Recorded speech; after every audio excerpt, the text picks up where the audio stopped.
Hello, hello, hello, my friends. Welcome back to the Fertility Confidence Podcast.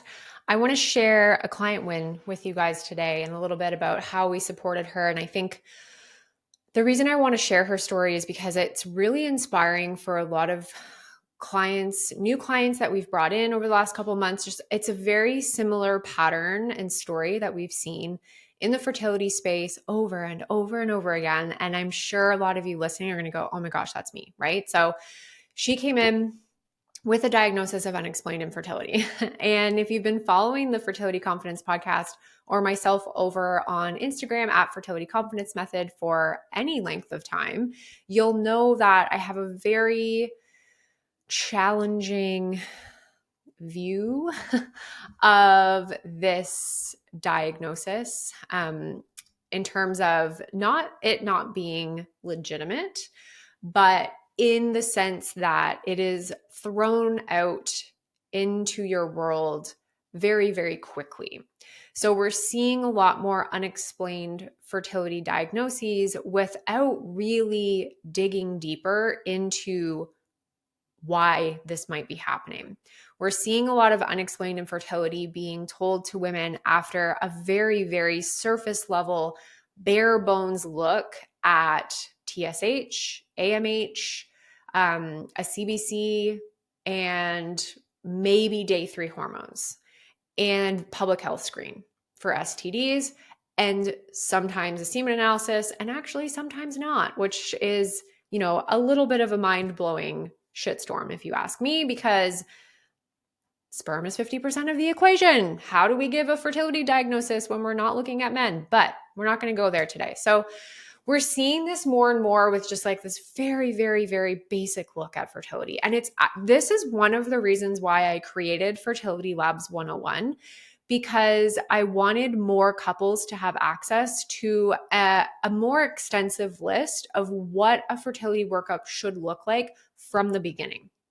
These are the things that you need to be advocating for, asking for, getting done by any means necessary so that you can make appropriate clinical decisions with the right information on where do we go from here. We can't make clinical decisions around, is an IUI appropriate? Is my only step IVF? Unless we have all the data. And that is essentially why couples come in and work with me inside Fertility Confidence Method, because they're being given an option in the mainstream medical model that might be appropriate for them, but they're being given this option and still feeling like they don't have all of the answers and they're not getting the proper support. So that's essentially, so a little shout out for Fertility Labs 101. If you are in the place of your fertility journey where you aren't ready for a full-blown support plan, you're not ready for me to come in and dig deep and build you out your plan, like no worries. But if you are in that early stage of your journey of wanting to really understand what is at the root of this potential problem, or is there a problem, if you're being really proactive, then Fertility Labs 101 is it for you. So if you go to ttc.kelseyduncan.com/ oh my gosh, labs 101, that's not it. Labs dash 101? No, fertility dash labs. I'm going to put in the show notes, guys. We all, again, if you listen to me at any length of time, you'll know that I do these with literally no notes. I never look up things before. I am like the most unprepared podcast host there ever was.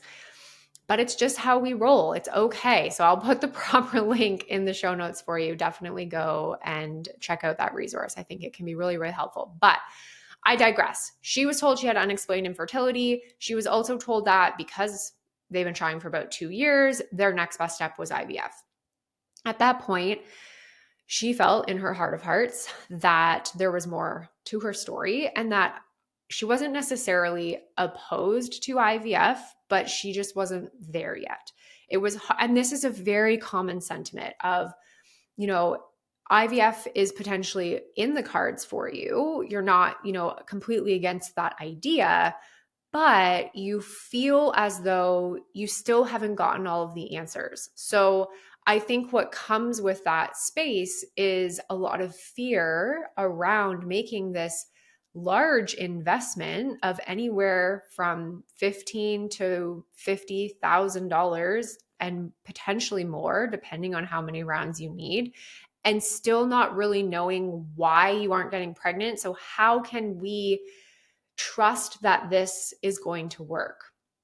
And I think that that fear is incredibly valid. And I say this all the time to my clients, like, who are in the IVF sphere and the IVF world, because we work with clients through all aspects of the fertility space and journey, is that IVF is not a guarantee, right? That's the scary part. It's a big multi tens of thousands of dollar investment, but it's still not a guarantee to work. So you wanting more answers and you potentially wanting to just make sure that you're walking into IVF the most confident, that you've done everything that you can, all of that makes a lot of sense. And that's where a lot of couples come into FCM if they're already at that stage of their journey, because they just don't have that confidence yet. So she wasn't there yet, right? She was like, I hear you, but also there must be more. And she had been asking for years for testing. And just nobody was willing to really dig deeper with her. Unfortunately, it was her original fertility workup was very, very surface level. We didn't get a lot of information. She was very well researched. She read all of the things. She was making nutrition and lifestyle changes on her own, but nothing was really changing. She made a big career change to help with stress. That didn't change anything. And that's where she came in to work with me. She got to that point where she's like, I've been spinning my tires out here, trying all the things I've seen on TikTok and Reddit and Instagram, and even things that she's heard me say in the podcast. And just knowing now is the time to maybe get a little bit more support. So we went through her workup. We realized where the holes were in terms of the labs that she hadn't had done. We pushed for more information, got more labs. Turns out she actually had Hashimoto's hypothyroidism. So for 2 years, she's been thinking she had unexplained infertility, but the reality was not only did she have a thyroid disorder, but she actually had an autoimmune thyroid disorder. And when the immune system is involved, there's now this whole other, box of things that we need to consider. Because how I kind of look at immune system involvement is, okay, your immune system, when you have Hashimoto's, is attacking your thyroid and making antibodies. And it's doing that inappropriately. Your immune system shouldn't attack pieces of your own body, but that's what autoimmune disease is. And if we think about it logically, if your immune system is attacking your thyroid, it's not likely just attacking your thyroid. And the reason I can make this assumption is because clinically we know that women, and probably men, but I'm more in the female factor research when we look at autoimmunity and especially thyroid disease, but we know that women who have one autoimmune condition are at a significantly higher risk of actually having multiple autoimmune conditions. Why? Because the immune system, she's not discriminating. And so if we think about this from a fertility perspective, if your immune system is attacking your thyroid, and then you have an embryo that's trying to implant in your uterus, that's actually not even fully your genetic material. It's half you and half your partner. What's to say your immune system isn't going to zero in on that and be like, that shouldn't be here, and not let the process of pregnancy happen?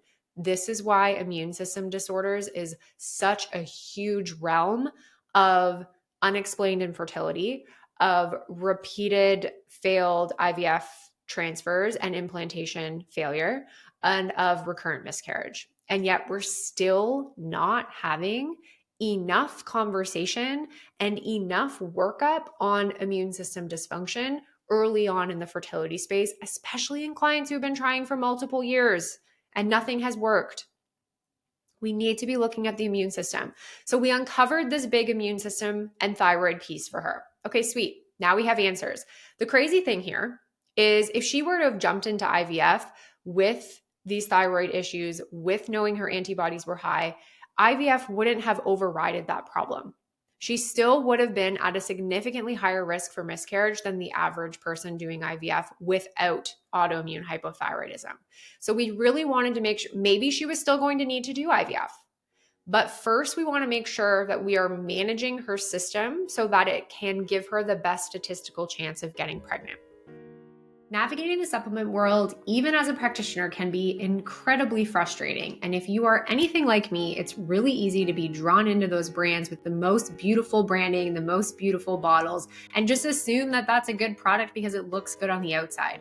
Or we see the ingredients that we've read about in the Facebook group or we saw on that TikTok, and we assume that that is what we need. But when we learn more, it turns out that the names were right, but the dosages were wrong. Needed's products are more than just their beautiful branding. They've formulated optimal nutrient products from the ground up, leveraging a comprehensive review of clinical research, which, as an evidence-based practitioner, I'm obsessed with. They use their in-practice data and insights from over 4,000 perinatal and women's health experts, and there are products that are created for women like you on their fertility journey, on their pregnancy journey, by other women who understand what you need. I also love personally that they are the first perinatal nutrition company that's B Corp and climate neutral certified. So you can find out more about Needed's products and some of my faves over at thisisneeded.com and enjoy 20% off with the code Dr. Kelsey. So we did a few things with her, and how we work through this with FCM clients is we build them out a personalized care plan, but we have a very systematic approach to that. So you've heard me talk about, we want to build your house, right? We want to build your house of support, but we can't build a house on a mudslide. We need to build the house on a solid foundation. And so the solid foundation looks like your nutrition, your lifestyle. How are you sleeping? How are you moving your body? How are you managing your stress? Essentially, the very unsexy parts of managing your fertility. When you are trying to find ways to boost your fertility, you're looking for the magic pill, the powder like potions, the things that we can buy and put in a cart and take that have no effort on our part, but will work, right? That's often, and no shame and no judgment. I do the same thing. Even with the knowledge that I have, I'm still sometimes I'm like, oh, this is wrong. What supplement can I take? Instead of addressing the elephant in the room, which is, how the hell have I been treating my body? If I feel like X, what am I maybe doing to actually push that forward? So we need to lay the foundation. So that's what we do with all of our clients. We start with laying that foundation. And for her specifically, knowing that her immune system is involved, lowering inflammation and helping to balance out the two different types of the immune system is really important. And the way in which we want to do that is by, how are you eating? How are you sleeping? How are you moving your body? How are you managing your stress? So really working on upping her protein. She had a fairly physically demanding job, super active. And so we wanted to make sure she was nourishing her body. And we also wanted to pull out inflammatory foods. And one of those inflammatory foods that we pulled out for her was gluten. And this was actually, spoiler alert, this was actually a big one for her, because even before, without going on medication, she found that removing gluten actually brought her TSH down, which was really cool. We always kind of look at this idea with specifically Hashimoto's hypothyroidism. For some people, it's really a great strategy. For others, it's not. There's also a connection between women with Hashimoto's hypothyroidism having a higher risk of having celiac disease. So we always want to keep that in the back of our mind. Celiac disease is an autoimmune condition. We also know women with celiac disease have lower fertility rates and lower fertility outcomes. So potentially we did not rule that out in this case, mostly just because the timing of things didn't allow us to continue deep digging.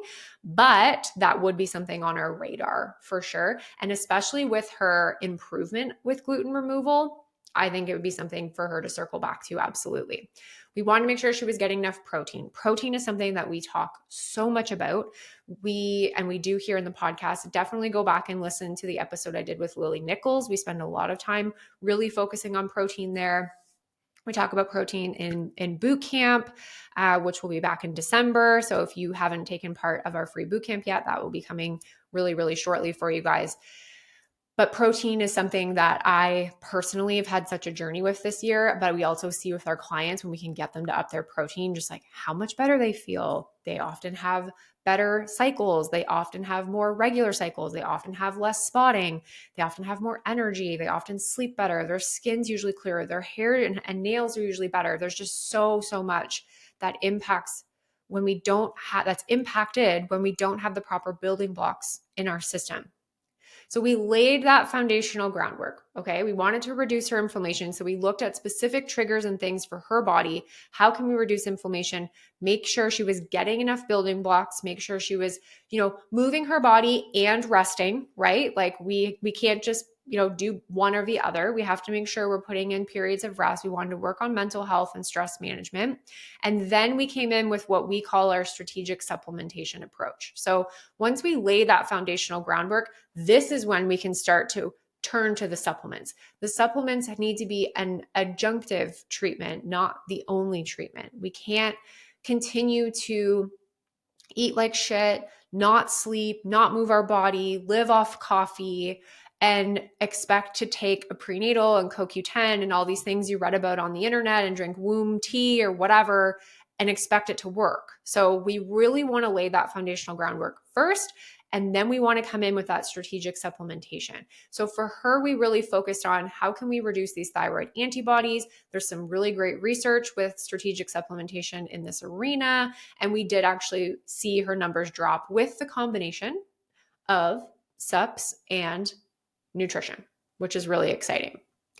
The other thing that I always want to mention, and you guys are going to get so sick of hearing me say this, but this was the case for her, is just because you have a diagnosis, let's say you've been told you have PCOS. So you're like, I have PCOS, I'm not ovulating regularly, this is why I'm not getting pregnant.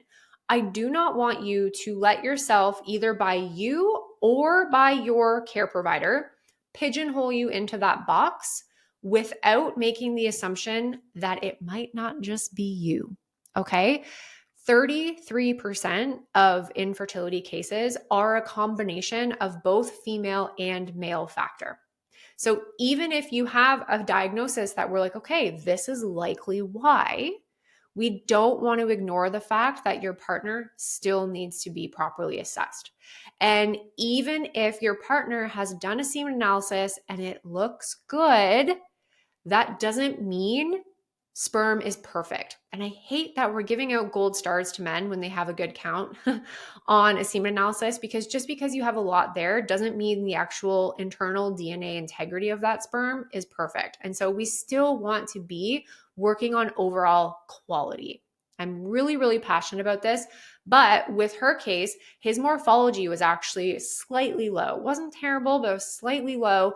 And no one had said anything to them. He wasn't really doing anything. So we also put him on a plan to help with morphology, but also to just help overall quality. We want to make sure that the sperm are going to be able to do their job and do it well, right? So we got her on these things. She was feeling really good. 3 cycles later, first ever positive pregnancy test. Before we could even dig deeper into, is it endometriosis? Is it uterine microbiome issues? Are there DNA fragmentation issues with the sperm? These are the areas we start to dig deeper into when we're dealing with quote unquote unexplained infertility. Now, obviously in her case, we uncovered a thyroid issue, but we're not going to stop investigating at that point, because you can have a thyroid issue and endometriosis. You can have a thyroid issue and have other autoimmune conditions. You can have a thyroid issue and have a dysbiotic uterine environment that is not allowing implantation or triggering miscarriage. You can have a thyroid issue and your partner can have a sperm issue. So even once we find something, we still want to keep these other potential diagnoses in the back of our mind. So I had a list of, okay, if it doesn't work for you in X amount of time based on what I think is appropriate timeline for our plan to make positive change, and based on her and her partner's level of like wanting to move forward. We always want to keep both those things in the back of our mind when we're making clinical decisions. I had a list of, this is what's next. These are the tests we want to do next to continue to dig deep, but we never got there, which is really exciting. So they got their first ever positive pregnancy test. She's into her second trimester at this point, and we're really, really happy for her. And I wanted to share this specific story, not because it happened quickly, but because she was coming from a place of it being years of trying with no answers. And in my opinion, just the the tiniest little bit of personalized support for her was all they needed. It's not necessarily rocket science. And no, I'm also not saying that every single case is easy like this, because they're not. I have clients that we've worked together for a long time that we're still working together. And I wish it was this easy for everybody. But they really wanted to push her into a $25,000 plus treatment that was unnecessary. And also, the recommendation was not founded based on a full clinical data workup. And that's my problem with the fertility world. And that's why we have the podcast. It's why we have boot camp. It's why I'm loud on social media. It's why we have fertility confidence methods, so that you can understand there are other options out there. And it's not one or the other. It's if your gut is telling you that there's more support that's needed, that there are more answers needed in order for you to feel confident with the treatment decisions that you make, or if earlier on in your journey you want to be proactive, those options are out there. You just have to find what's right for you. So hopefully this was helpful today. Hopefully it was a little inspiring for you to feel like, even though if you are at this point in your journey where you're not sure where to go from here, or you're being told this is your last option, but you still don't have a lot of answers, like there's ways to dig deeper. There's ways to dig deeper 99.9% of the time. Very rarely do we start working with a client where I go, I have no idea where to go from here. Actually, I can't think of a time in the last 3 years that that's happened. So that's something to just really, tuck in your back pocket and remember on the days where it does feel dark, on the days where it does feel heavy, know that you don't have to go this alone. You're allowed to put some of that weight down into someone else's hands for a little bit and get some support. And it's time to maybe build a care team around you instead of relying on one opinion to make your decisions. And I'm going to leave it at that. So thank you guys. As always, I so appreciate you listening. If you think this episode can help any of your friends or family, please share it with them. Give the podcast a review, a subscribe button. All of those things really do help the powers in the internet push the Fertility Confidence podcast out to other couples who are looking for fertility support. So it means the world to me when you guys like and share and subscribe and continue sending me DMs about how much you love the podcast, because it really makes me feel good. I love it. Thank you so much. I'll see you guys next week. Take care.